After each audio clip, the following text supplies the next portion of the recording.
r/NoSleep. Posted by you/TiodoGais. Hell Survival Manual, everything you need to survive the 9 circles. I can't believe it worked. Those nuts from the Silver City were right. Even a broken clock is right twice a day. For now, that doesn't matter, I'm free. Damn, how I miss the fresh air. Although things up here aren't exactly as I remembered.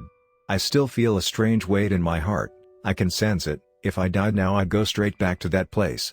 I have to do everything to prevent that from happening, which means clearing the weight from my soul. I'm not exactly in a situation where I can help others. Damn, I can barely help myself.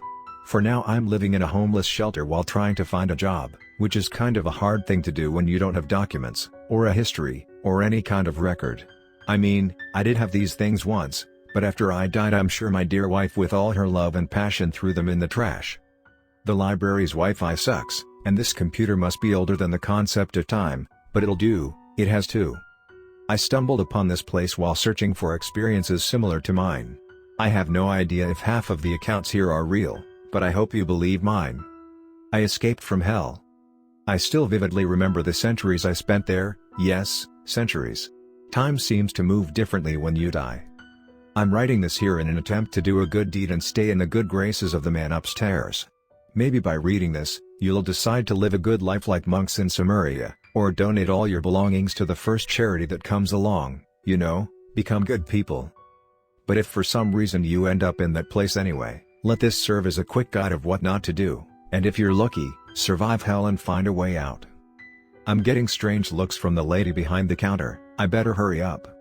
I still remember the sensation upon waking up. One moment I was on the operating table, vision blurred, doctor yelling at the anesthesiologist, lights dancing. From what I could gather, the bastard had gone out to have fun a few hours before my surgery, clocked in not so sober and ended up screwing up the dosages, waking me up at the worst moment. A domino effect started, resulting in a massive loss of blood. When I came to my senses, I was dead. It was horrible, I feel claustrophobic just remembering it. It was as if I were trapped in a cast of cement covering my entire body. I couldn't see, I could barely breathe. A tremendous weight on my heart emerged, as if an anvil had been placed on my chest. I felt immense dizziness and an overwhelming sense of fear and shame. I wanted to scream, cry, anything to get me out of that prison. Something heard my prayers. I was ripped out of my body, that monument of flesh and bones was no longer necessary for me. I stayed still coming to my senses, watching the doctors desperately trying to save me, but it was futile. I felt watched, as if something was evaluating me from all sides. A primal fear rose up my throat as I collapsed into tears. Remembering it now, I think I finally understood, my soul knew exactly what was happening. And it could feel where I was going. I begged, screamed on my knees for one more chance, but how many billions before me had done the same? What reason did they have to listen to me? I felt like I was falling, I saw myself passing through the floor as I struggled to rise. I fell, lower than the deepest pit, lower than the earth, lower than this earthly plane. My hands trembled just remembering. I fell like a shooting star through a dark sky. A foul air filled my lungs as my eyes adjusted to the sight below me. Up here, we have many names for it: hell, abyss, limbo. Down there, they all call it Gehenna, the last city to ever exist. My first day in Gehenna was like those of many who came before me. I fell like a sack of shit into a pit of tar. Still in shock from it all, I struggled trying to get out. That black goo is always as hot as Satan's oven, sticking to your skin, and if you don't get rid of it quickly, it can dissolve you in a matter of minutes. I fought until I was out of strength and sank, agonizing as if drowning in boiling oil, my screams of pain muffled by the pit until my last moments. For the second time that day, I died. Imagine my surprise when I woke up again, falling directly into the black lake. I don't remember how many times I suffered in that loop until I finally managed to escape, naked and with my legs red raw. Around me, collapsed buildings and filthy houses, uneven ground with sharp and jagged rocks everywhere I went, a black sky through which people fell constantly, and a foul air that weighs heavy and hurt to breathe. I could hear strange grunts, like those of a hyena.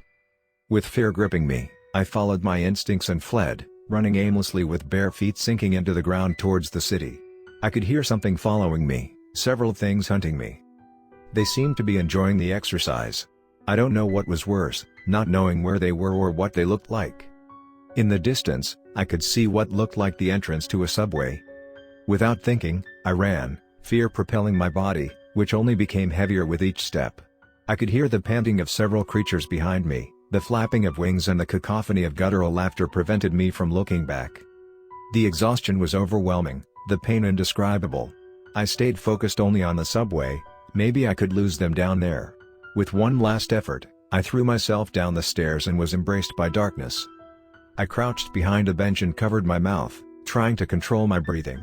With my eyes fixed on the stairs, I could clearly see the figure of the monster descending them. At first glance, its appearance reminded me of a skinless lion, but it was much larger than the king of the jungle. Its two pairs of eyes resembled those of a reptile, jaw opened wide displaying two rows of uneven sharp teeth, wings like those of a raven, its forelegs proudly displayed huge claws still stained with blood from its last hunt, and its tail was almost as large as its body, coated with a carapace and ending in a sharp point, reminiscent of a scorpion's stinger. I was too scared and tired to do anything other than be quiet and wait, hoping it would miss me. Too tired to realize that with its physique, catching a wounded prey shouldn't be difficult. Too tired to notice the dozens of others lurking in the darkness. Too tired to realize that I had been led to its lair.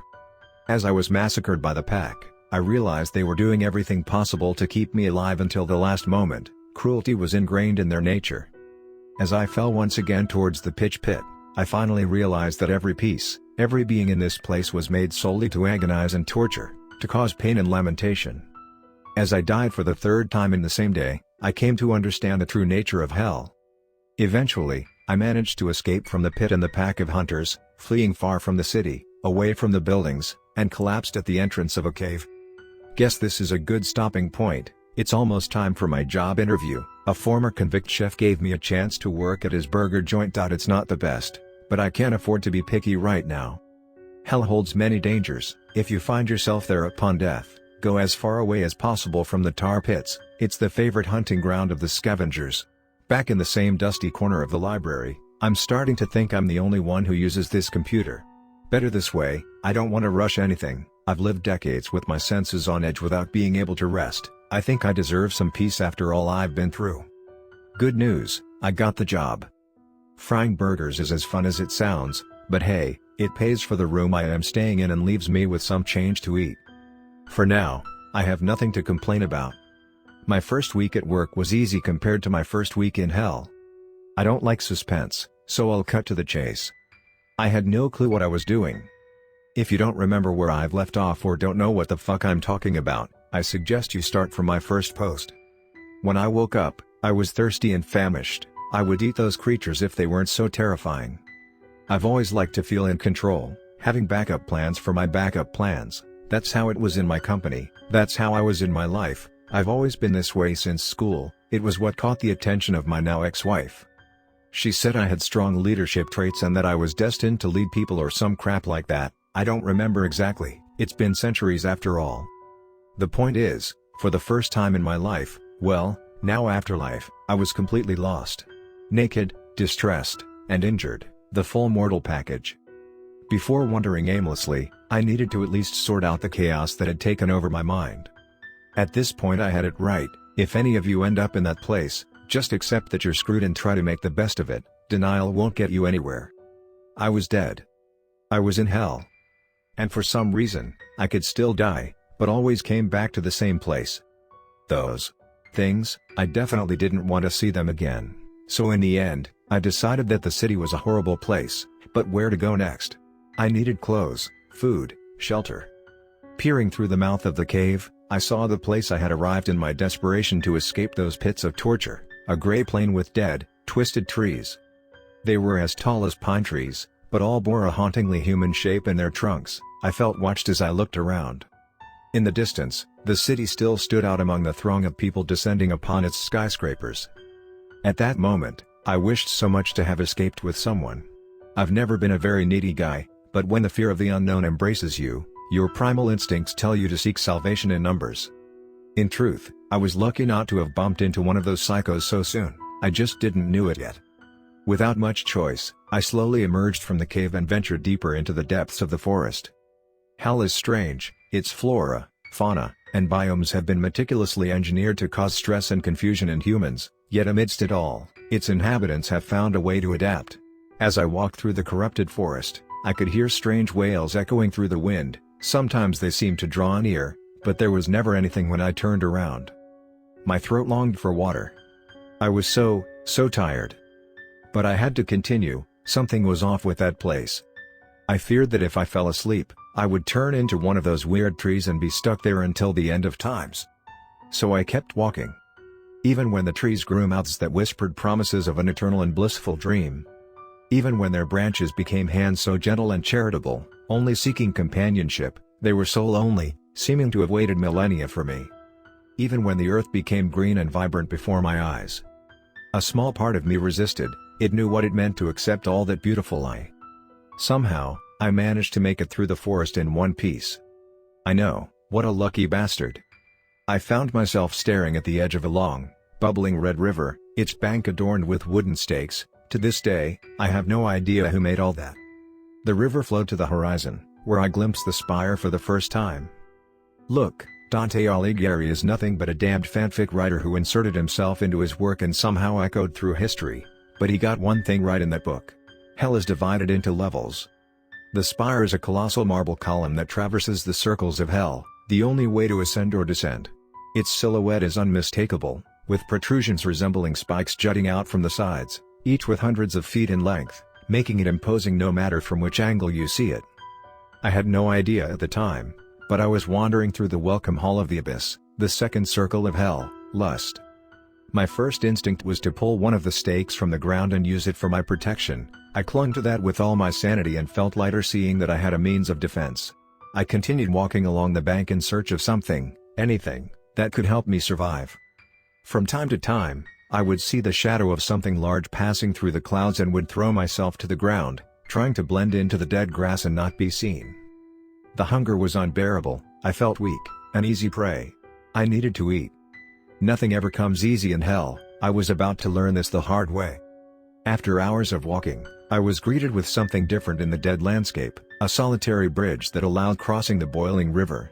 Alongside it, a new sound came to my ears, the cry of a wounded beast. I tightened my grip on the spear and approached the structure. The bridge was quite rustic, a bit unstable, but it did its job well. Pieces of wood connected by ropes made from the hair of some creature. And in its midst, I saw, trying to reach the other side, with a leg broken and staining the loose planks with a grayish blood, a kind of gazelle. Her fur was white, she had 2 pairs of horns and eyes. She seemed, at times, to have difficulty breathing, grunting in pain as she moved forward. Desperation makes you do stupid things. Without thinking, I threw myself against the peculiar gazelle, driving my stake into her back and piercing her chest. She screamed in pain and fell onto the bridge with a wet sound. I remember smiling, thinking I could easily adapt to that place. After all, it was just a matter of being smart. I didn't know at the time that it wasn't just humans that hunted using bait. In the Book of Enoch in the Bible, it is mentioned that angels fall from their celestial post to the present day. You might even think that being angels, they would be the remnants of goodness in such a cruel place, but remember that just like most of those in Gehenna, they fell for a reason. I was so busy trying to carry the gazelle's body to the other side of the river that I didn't notice the shadow in the sky had returned, and it was coming towards me. The first thing I felt was its twisted beak tearing off a piece of my right shoulder, missing my head by inches. Screaming in pain, I turned to face my attacker, and my heart nearly stopped. It was beautiful. Terrifyingly beautiful, a level of symmetry that shouldn't exist in this world. Its main body resembled that of a white horse, covered in hundreds of constantly moving eyes. Where its eyes would normally be, a golden ring sat, encircling its head and reflecting my horrified expression. On each of its legs, a small pair of black wings beat constantly, while its entire body emitted an intense glow that seemed to hold my eyes captive. But I felt it was not just that. Its body expanded through planes I couldn't see. Invisible hands massaged my head, trying to force their way into my mind. I stood there incredulous, trying to process, to rationalize the divine beast hovering in front of me. Ready for the next onslaught. With a piercing roar, the angel snapped me out of panic mode, and I rushed to pull out my spear, but the tough carcass of the animal refused to surrender my weapon. Once again, I ran for my life.